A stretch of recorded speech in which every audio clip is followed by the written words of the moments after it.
Hey, second insight of the week.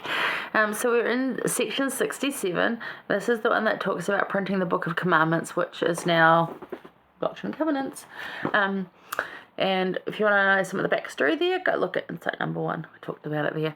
So we're just going to go to verse 14 on this one, although 13 and 14 do kind of go together.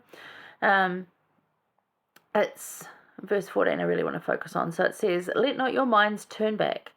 And when ye are worthy in mine own due time, ye shall see and know that which was conferred upon you by the hands of my servant Joseph Smith Jr." So he's actually really advising them here. Stop looking back as to how you think it should be. Stop worrying about the past, what you might have done back then or what it looked like back then, because it's not going to be like that again.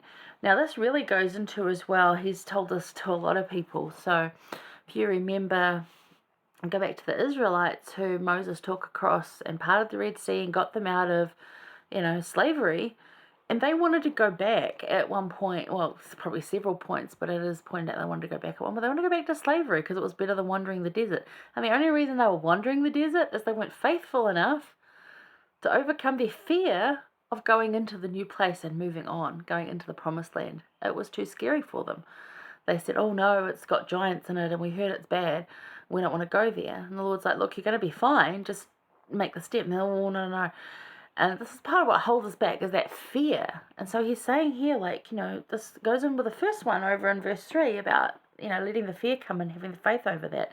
So don't keep turning your minds back to what was, because it's not going to be like that again. Like even with COVID, it's not going to be anything like it was prior to COVID. These are world-changing events that completely change it. Like you think of 9/11. That completely changed how we travel. COVID changed how we travel yet again. Anytime there's something like that, it's going to change the whole world. It is never going to be the same as much as we want it to. We can look back and we can say, "Oh, in my day, blah, blah, blah." And, "Oh, yeah, great, it was. And your day was fantastic and how wonderful for you." But it's not going to be that way again. So while we can have the memories and enjoy the memories, you've got to stop having that fear of looking back and just getting stuck, and look forward and press for onward and just do what you can there. So 67:14, "Let not your minds turn back," right? "And when ye are worthy in mine own due time." Interesting, right? So don't obsess over the past, look forward, press onward.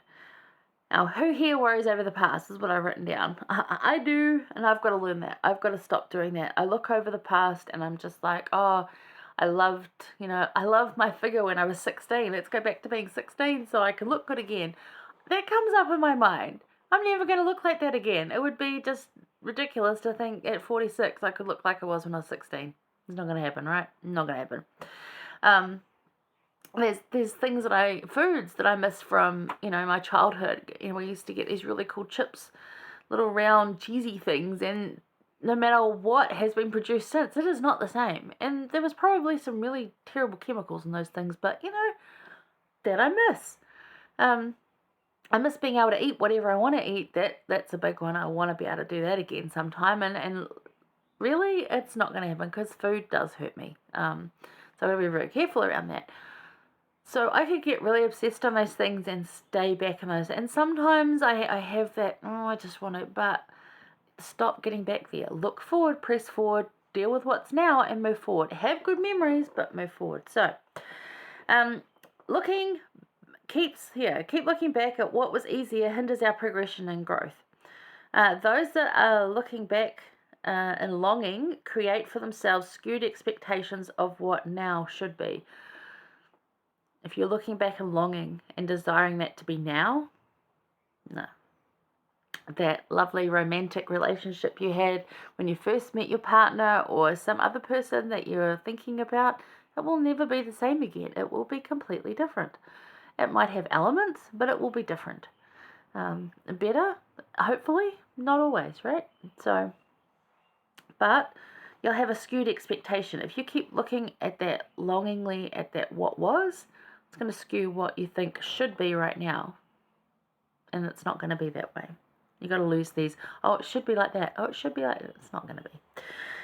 Move forward, even if it's slow. In the Lord's time, the purpose and blessings will reveal themselves. And that's what he says there. "In mine own due time, Yeah, in mine own due time you shall see and know.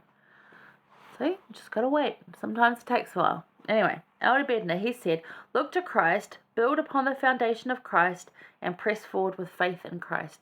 And that's really what it is, building on the foundation of Christ and working with the Lord, with Christ, to move forward. It's however slow it might be for you. Sometimes for me it's like this much, sometimes it's like that. But it takes a long time. It takes effort and it's constant work to walk forward.